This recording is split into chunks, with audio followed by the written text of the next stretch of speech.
अच्छे होंगे, राइट। चलिए, मैं योगिता यहाँ पर ड्यूटी चैनल पे आप सभी को स्वागत करती हूँ और आज मैं आपके लिए लेके एक्सरसाइज 4.1 का क्वेश्चन नंबर सेकंड का फोर्थ पार्ट। तो प्लीज ध्यान समझिएगा और साथ ही लाइक शेयर करना मत भूलिएगा। ओके बच्चों, आइए स्टार्ट करते हैं। देखिए क्या कहना है इस क्वेश्चन में, निम्न स्थितियों को द्विघात समीकरणों के रूप में निरूपित कीजिए। तो हमें ये इक्वेशन इबारत दी गई है, इस इबारत से हमें द्विघात समीकरण बनाना है। अब द्विघात समीकरण किस तरह से होता है, हालांकि मैंने पहले भी समझाया है। तो द्विघात समीकरण मतलब किस रूप में निरूपित करना है, तो हमें x square plus b x plus c equal to 0, इस अकॉर्डिंग हमें ये सम पढ़कर समझकर इक्वेशन बना के लाना है। पूरी तरह सॉल्व नहीं करना है, ओनली वन इक्वेशन बनाना है, राइट। तो आइए स्टार्ट करते हैं। देखिए एक रेलगाड़ी 480 किलोमीटर की दूरी समान चाल से तय करती है, ठीक है। मतलब 480 किलोमीटर की उसे दूरी तय करनी है और उसकी स्पीड कैसी है, समान है।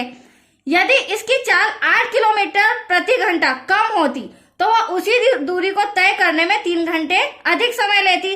तो सिंपल सी बात है, यहाँ पर समय लिखना भूल गए हैं, अधिक यहाँ समय आ जाएगा बच्चों, ठीक है।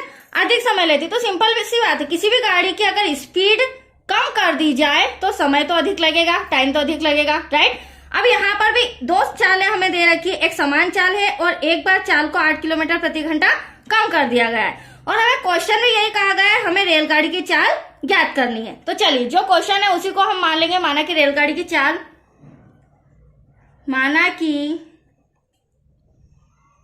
रेलगाड़ी की चाल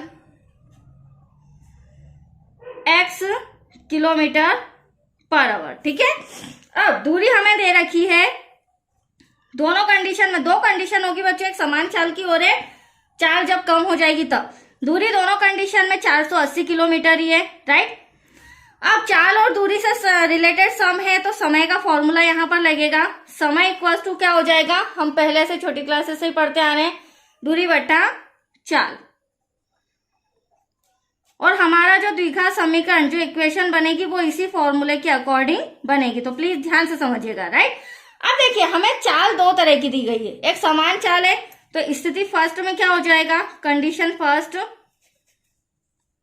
दूरी तो हमारी 480 किलोमीटर है, ठीक है, और चाल कैसी है, समान। तो डिवाइड में क्या हो जाएगा बच्चों, x हो जाएगा। देखिए अब स्थिति सेकेंड, ये इंपॉर्टेंट है, ध्यान से समझिएगा। कंडीशन सेकेंड में क्या कहा गया है, यदि उसकी चाल 8 किलोमीटर प्रति घंटा कम होती। तो देखो दूरी तो हमारी 480 किलोमीटर ही है, राइट, यहां तक कोई डाउट। अब जो उसकी चाल है, ये रही चाल, चाल को हमने x माना। अब उन्होंने क्या कहा है, चाल को 8 किलोमीटर प्रति घंटा कम कर दिया जाए। तो ये हमने कम बोला है तो माइनस का साइन। तो क्या होता है, जब कम हो जाती है, उसकी चाल कम कर दी जाती है तो वह उसी दूरी को मतलब 480 किलोमीटर को ही तय करने में 3 घंटे अधिक समय लगाती है।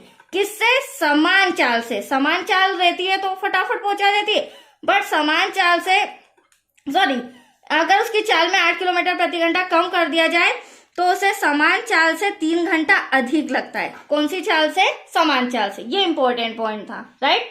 चलिए अब हम इक्वेशन बनाते हैं दोनों कंडीशन में। देखिए यहां आ जाएगा 480 डिवाइड में x प्लस का 3, इसके डिवाइड में कुछ नहीं तो 1। सेकेंड कंडीशन में तो सिंपल सा है।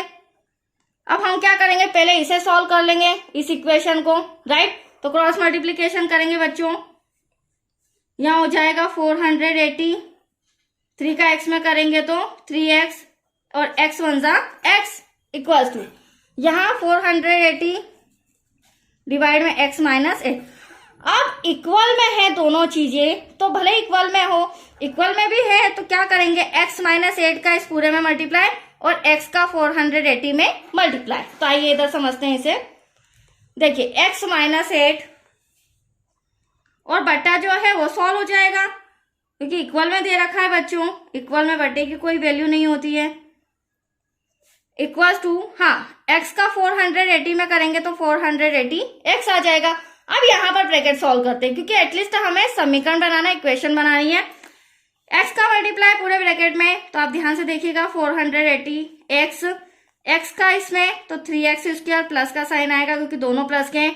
अब माइनस 8 का पूरे ब्रैकेट में, तो माइनस तो ऐसा का ऐसा 8 का मल्टीप्लाई यहाँ करेंगे, 8 8 जा 64, 8 4 जा 32 और 6 कितना हो जाएगा हमारा 38 8। अब यहां पर आप देख रहे हैं, हाँ 8 का 3 में करेंगे, 8 3 जा 24x। इसी में हम प्लस का 480 इधर लाके क्या कर देंगे, माइनस का, क्योंकि मैंने पहले ही आपको इक्वेशन बताया था हमें इक्वल में क्या चाहिए बच्चों, 0 चाहिए। आप ध्यान से देखिएगा, ये प्लस का 480 है, माइनस का 480 कैंसल। एटलीस्ट हमारे पास बचा क्या, 3x²।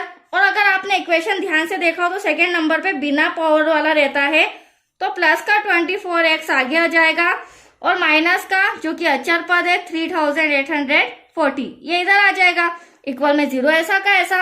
अब आप ध्यान से देखिएगा तो ये हमारा उपरोक्त जो समीकरण है,